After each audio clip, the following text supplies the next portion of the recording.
renowned health teacher Barbara O'Neill shared 7 alkaline-forming foods that we should mainly consume to keep cancer away from our body. In this video, we will learn from Barbara on 8 acid-forming foods we should try to avoid in order to provide a healthy environment for our body to naturally protect against cancer and other diseases. As a reminder, let's quickly hear about why we should always maintain a healthy pH balance for our body. The pH of the human body is important because at different pHs, diseases grow, and at different pHs, it's very hard for disease to grow. And blood's reading on the pH scale is between 7.35 and 7.4. But in a cellular pH of 5.5, this is where disease thrives, especially yeasts, funguses, and cancer. Cancer loves acid. Cancer also loves no oxygen. The other thing cancer loves is sugar. And so when people come to us wanting help to conquer cancer, you see what we do? We suggest a diet that's highly alkalizing. We suggest ways to oxygenate the body, and we also greatly eliminate the glucose, the sugars going into the body. Since we have already looked into 7 alkaline foods we should eat, we will now go straight into 8 acid-forming foods we should avoid. First, what does it mean by acid-forming foods? Let's have a look at acid-forming foods now. These acid-forming foods are high in the acid-forming minerals, which is phosphorus, sulfur, and chlorine. So what foods are high in phosphorus, sulfur, and chlorine? First is meat. So what foods are high in phosphorus, sulfur, and chlorine? Meat. This explains why Dr. Colin Campbell found he could turn cancer cells on and off like a switch by the amount of meat and dairy products he was giving the rats. So red meat and processed meat are the most common acidic foods in the Western diet. Red meat is high in protein and phosphorus, thus increasing the amount of acid in the diet. Next is wheat. The hybridized wheat, the hybridization of the wheat created a lot more of the acid-forming minerals. Since wheat is such an important ingredient to most of our diet, let's go deeper into the actual problem with the wheat.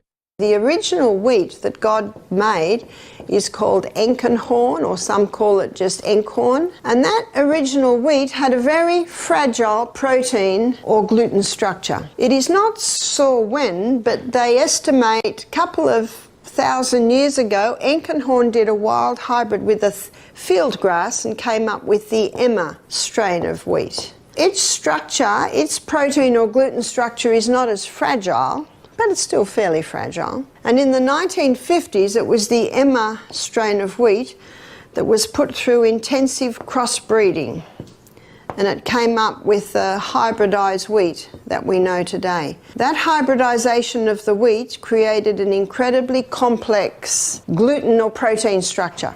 Today we're looking at how the hybridization process changed the gluten or the protein structure, and it's almost only a cast iron gut that can break down that very complex protein or gluten structure.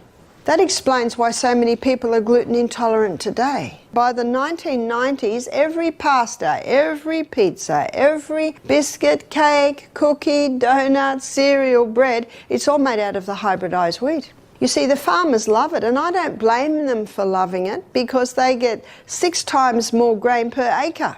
It was zoomed through to help with the starvation crisis in the world, and safety studies were never done. This explains the gluten intolerance that we see today. The 2 most common symptoms of a gluten intolerance is brain fog and bloating. Third acid-forming food on the list is caffeine foods. Caffeine, all your caffeine foods and drinks have an acid effect. An imbalanced diet high in acidic foods such as animal protein, caffeine, and processed foods puts pressure on the body's regulating systems to maintain the pH neutrality in the body. The extra buffering required can deplete the body of alkaline minerals such as sodium, potassium, magnesium, and calcium, making the person prone to chronic and degenerative diseases. So it is important to consume in moderation. And of course, caffeine usually comes hand in hand with the sugar, which certainly ups it. And remember our 2.6 Coca-Cola, that's a combination of the caffeine and the sugar. 2.6, this is where Coca-Cola sits.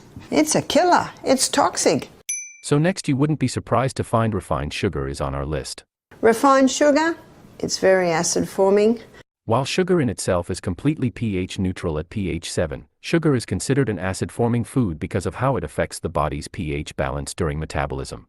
When sugar is consumed, it is metabolized, primarily by the liver, producing metabolic byproducts such as lactic acid and acetic acid, which increase the body's acid load.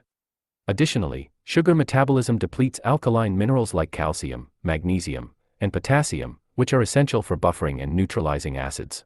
High sugar intake also stimulates insulin release, which can lead to the excretion of these minerals through urine, further contributing to acidity.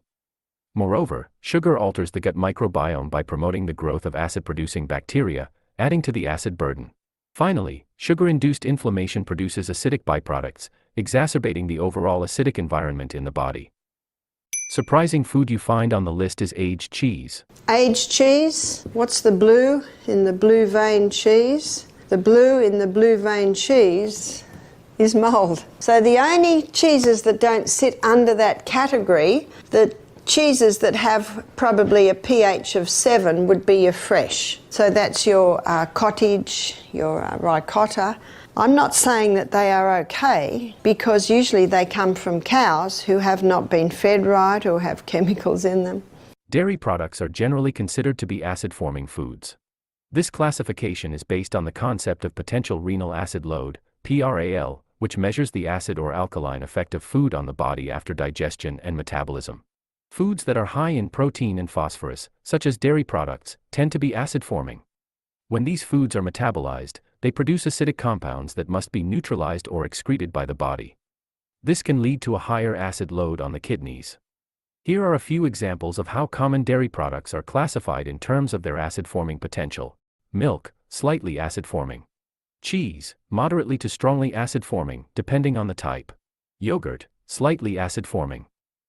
It's important to note that the acid-forming or alkaline-forming properties of food do not necessarily indicate their health benefits or drawbacks. A balanced diet that includes both acid-forming and alkaline-forming foods is typically recommended for overall health. Next is alcohol. Alcohol is not a food, but it creates an acid environment in the body. Tobacco is not a food, but it also creates an acid environment in the body. Alcohol breaks down in the body to acetaldehyde. And acetaldehyde is a neurotoxin. We don't want a neurotoxin. A neurotoxin is a brain killer. So should you eliminate all acid-forming foods? The good news is that you don't have to avoid altogether. To maintain the 6.5 environment, we need to be consuming 20% acid-forming foods and 80%, 70 to 80% alkaline-forming foods. And I'm sure you're not surprised to hear me say that the 20% should come from this section here. Grains, legumes, and nuts. Within these groups, many items are acid-forming foods. Grains. All your other grains, other than the grains that sit on the alkaline side. Legumes. All your other legumes, other than the lima, lentil and soy. Nuts. And all your other nuts, other than the almond and Brazil, have an acid effect.